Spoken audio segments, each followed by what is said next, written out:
ವಿಜಯಪುರ ಜಿಲ್ಲೆಯ ತಾಳಿಕೋಟೆ ಪಟ್ಟಣದ ವಿಠ್ಠಲ್ ಮಂದಿರ ಸಭಾಭವನದಲ್ಲಿ ನಡೆದ Karnataka press club council taluk ಘಟಕ ತಾಳಿಕೋಟೆ ವತಿಯಿಂದ ಪತ್ರಿಕಾ ದಿನಾಚರಣೆ ನೆರವೇರಿಸಲಾಯಿತು. ಕಾರ್ಯಕ್ರಮವನ್ನು ಜ್ಯೋತಿ ಬೆಳಗಿಸುವುದರ ಮೂಲಕವಾಗಿ ಪೂಜ್ಯರು ಹಾಗೂ ಗಣ್ಯಮಾನ್ಯರು ಚಾಲನೆ ನೀಡಿದರು. ವಿವಿಧ ಕ್ಷೇತ್ರಗಳಲ್ಲಿ ಸಾಧನೆಗೈದ ಸಾಧಕರಿಗೆ ಸನ್ಮಾನ ಹಾಗೂ ಪಿಯುಸಿ ಎಸ್ಎಸ್ಎಲ್ಸಿಯಲ್ಲಿ ಹೆಚ್ಚು ಅಂಕ ಗಳಿಸಿದ ವಿದ್ಯಾರ್ಥಿಗಳಿಗೆ ಸನ್ಮಾನ, ಉತ್ತಮ ಸೇವೆ ಸಲ್ಲಿಸಿದ ವೈದ್ಯರಿಗೆ, ಶಿಕ್ಷಕರಿಗೆ, ವಕೀಲರಿಗೆ, ಸಮಾಜ ಸೇವಕರಿಗೆ ಸನ್ಮಾನಿಸಿ ಗೌರವಿಸಿದ್ರು. ಧ್ಯಾನದಿಂದಲೇ ಬೇಡುತ್ತಾ ದಿಕ್ಕೆಟ್ಟ ಮನಗಳಿಗೆ ದಾರಿ ತೋರಿಸೋಣ, ದೀನತೆಯ ತೊರೆದು ದಾನಿಗಳಾಗೋಣ, ಜ್ಞಾನದ ಬಲದಿಂದ ಅಜ್ಞಾನದ ಕೇಳು ನೋಡಯ್ಯ ಎನ್ನುವ ಪತ್ರಕರ್ತ ನಿಜ ಜೀವನದಲ್ಲಿ ಏನೆಲ್ಲ ಕಷ್ಟ ದುಃಖಗಳನ್ನ ಇವೆ, ಪತ್ರಿಕೋದ್ಯಮ ಹೇಗೆ ಇರಬೇಕು, ನಾವು ಜೀವನದಲ್ಲಿ ಏನೆಲ್ಲ ತೊಂದರೆಗಳನ್ನು ಅನುಭವಿಸಿ ವೃತ್ತಿಯಲ್ಲಿ ಇದ್ದೀವಿ ಅನ್ನೋದರ ಬಗ್ಗೆ ಕುರಿತು ಮಂಜುನಾಥ್ ಕುಂದ್ರಗಿ ಮಾತನಾಡಿದ್ರು. ನಂತರ ಮಂಜುನಾಥ್ ಜುಮನಗೊಂಡ ಮಾತನಾಡಿದ್ರು. ಆಶೀರ್ವಚನವನ್ನ ಹೀರೂರು ಪೂಜ್ಯರು ನೀಡಿದ್ರು.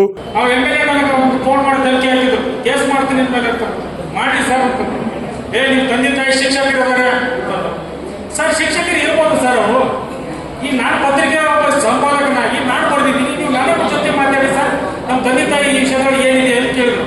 ಅವ್ರು ಯಾವ ರೀತಿ ನನ್ನನ್ನು ಬಗ್ಗಿಸ್ಲಿಕ್ಕೆ ಪ್ರಯತ್ನ ಪಟ್ಟರು ಅಂತಂದ್ರೆ, ನಮ್ಮ ತಂದೆ ತಾಯಿ ನಮ್ಮ ಕುಟುಂಬದವನ್ನ ಈ ವಿಷಯಗಳು ತೊಗೊಂಡ್ಬಂದ್ಬಿಟ್ಟು ಏನೋ ಕುಟುಂಬದ ವಿಷಯ ತೊಗೊಂಡ್ಬಿಟ್ರೆ ಹಿಂಗೆ ಹೆದರ್ತಾನೆ, ಇನ್ನೇನು ನನ್ನ ಬಗ್ಗೆ ಬರೀದಿಲ್ಲ ಅಂತ ತಿಳಿದ್ರು.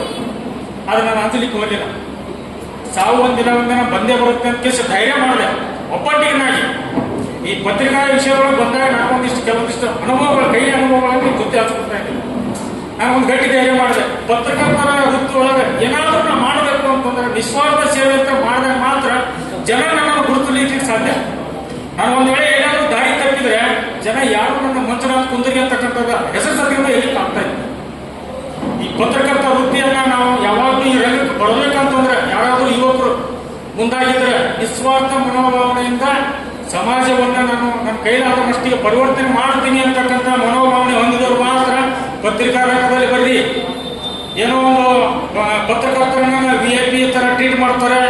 ನಾವು ಏನಾದರೂ ಇದ್ರೊಳಗೆ ಒಂದು 4 ದುಡ್ಡು ಸಂಪಾದನೆ ಮಾಡಬೇಕು ಅಂತ ಏನಾದರೂ ಯಾರಾದರೂ ಬರೋ ಪತ್ರಕರ್ತ ಇದ್ರೆ ದಯವಿಟ್ಟು ಕೈ ಮುಗಿದು ಹೇಳ್ತೀನಿ, ಬರಬೇಡಿ. ನಿಮ್ಮಿಂದ ಇಡೀ ನಮ್ಮ ಪತ್ರಕರ್ತರು ನಾವು ಅವಮಾನ ಅನುಭವಿಸ್ತಾ ಇದ್ದೀವಿ. ಇವತ್ತಿನ ಪರಿಸ್ಥಿತಿ ಹೇಗಿದೆ ಅಂತಂದ್ರೆ ಬರೀಲಿಕ್ಕೆ ಸತಿ ಕೂಡ ಬರಲಾಗಿದೆ. ಅವ್ರು ಇವತ್ತು ಪತ್ರಕರ್ತರು. ನಾವು ಸುಮಾರು 15 ವರ್ಷಗಳಿಂದ ನಾವು ಪತ್ರಿಕಾ ರಂಗದಲ್ಲಿ ಕೆಲಸ ಮಾಡ್ತಾ ಇದೀವಿ. ನಾವು ಅವ್ರು ಏನೋ ಬರೀ ಬರಲ್ಲ, ಅವ್ರು ಮುಂದಗಡೆ ಕೊಡಿಸ್ತಾರೆ. ಇದು ನಿಜವಾದ ಯಾವತ್ತೇ ಆಗಿಬಿಟ್ಟಿದೆ ಇವತ್ತಿನ ಪರಿಸ್ಥಿತಿ.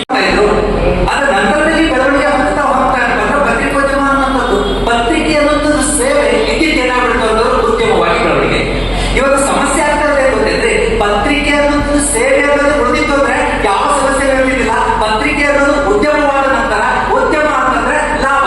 ಸಿಂಪಲ್ ಆಗಿ ಹೇಳ್ಬೇಕಂದ್ರೆ ಸಲಿಗೆ ಹಾಕಬೇಕು, ಸಲಿಗೆ ಜಂಬಬೇಕು, ಸಲಿಗೆ ಹಾಕಬೇಕು, ಸಲಿಗೆ ಜಂಬಬೇಕು. ಎಲೆಕ್ಷನ್ ಹಿಡಿದ್ರು ನಾವು ಮಾಡೋದನ್ನೇ. ಎಲೆಕ್ಷನ್ ಮಾಡುವಾಗ ನಿಮ್ಗೆ ಏನ್ ಹೇಳಿದ್ರು, ಸೆಲೆಕ್ಷನ್ ಮಾಡಿ ಅಂತ ಹೇಳ್ಬಿಟ್ಟು ಹೇಳಿತ್ತು. ಎಲೆಕ್ಷನ್ ಮಾಡುವಾಗ ಸೆಲೆಕ್ಷನ್ ಮಾಡುವಂತ ನಿಮ್ಗೆ ಹೇಳ್ತಾರೆ, ಹೌದಲ್ಲ?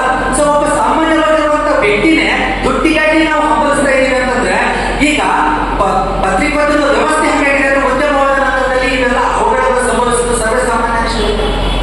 ಆದರೂ ಕೂಡ ಪತ್ರಕರ್ತರಿಗಿರುವಂತಹ ಜವಾಬ್ದಾರಿ ಇದೆಯಲ್ಲ, ಸಾಮಾನ್ಯವಾದಂತ ಜವಾಬ್ದಾರಿ ಅಲ್ಲ. ಇವತ್ತು ಪತ್ರಿಕಾ ದಿನಾಚರಣೆ ಆಚರಣೆ ಮಾಡಲಿಕ್ಕಿದ್ರೆ ನಾನು ಹೇಳ್ಬೋದು ಪತ್ರಿಕೆಗಳು ಯಾವಾಗ ಪ್ರಾರಂಭಗೊಂಡು, ಯಾವ ಹಂತದಲ್ಲಿ ಬೆಳವಣಿಗೆ ಹೊಂದಿದ್ದು, ದೇಶ ಭಾಷೆ ಪತ್ರಿಕೋದ್ಯಮ ಅಂದ್ರೆ ಏನು, ಆ ಪತ್ರಕರ್ತರು ಯಾವ ರೀತಿ ಇದ್ರು, ಇವೆಲ್ಲವುಗಳನ್ನ ಹೇಳುವುದಕ್ಕೆ ಮತ್ತು ಕೇಳುವುದಕ್ಕೆ ನೀವು ಯಾರು ಪತ್ರಿಕೋದ್ಯಮ ವಿದ್ಯಾರ್ಥಿಗಳು ಅಲ್ಲ. ನಾನು ಹೇಳುವುದಕ್ಕೆ ಈ ಪತ್ರಿಕೋದ್ಯಮ ಉಪನ್ಯಾಸಕ ಪ್ರೊಫೆಸರ್ ಆಗಿ ನಾನು ನಿಂತ್ಕೊಂಡಿಲ್ಲ. ನಾನು ಒಬ್ಬ ಪತ್ರಕರ್ತ, ನಾನು ಒಬ್ಬ ಅಂಕಣಕಾರ. ಇವತ್ತಿಗೂ ಕೂಡ ಲೋಕದರ್ಶನ ಪತ್ರಿಕೆಯಲ್ಲಿ ಪ್ರತಿ ರವಿವಾರ ನಾನು ಅಂಕಣ ಬರುತ್ತೆ. ಅಂಕಣದ ಹೆಸರೇ ಇದ್ದದಿದ್ದಾಗ, ಅಂಕಣದ ಹೆಸರೇ ಇದ್ದದಿದ್ದಾಗ ನಾವು ಉಲ್ಲಾಸಿಲ್ಲದ್ರೆ ಯಾವ ಬರೀತಾರಲ್ಲ, ಉಲ್ಲಾಸಿಲ್ಲದ್ರೆ ಯಾರು ಬರೀತಾರೆ, ಇದ್ದದಿದ್ದಾಗ ಯಾರು ಹೇಳ್ತಾರೆ ಅವ್ರು ನಿಜವಾದಂತ ಪತ್ರಕರ್ತರಾಗ್ತಾರೆ. ನಿಮ್ಮಲ್ಲಿ ಬಹಳಷ್ಟು ಜನ ಪತ್ರಕರ್ತರು ಇದೆ ಅನ್ನೋ ಭರವಸೆಯಿಂದ ಮಾತಾಡ್ತಾ ಇದ್ದೀವಿ. ಇಲ್ಲಿ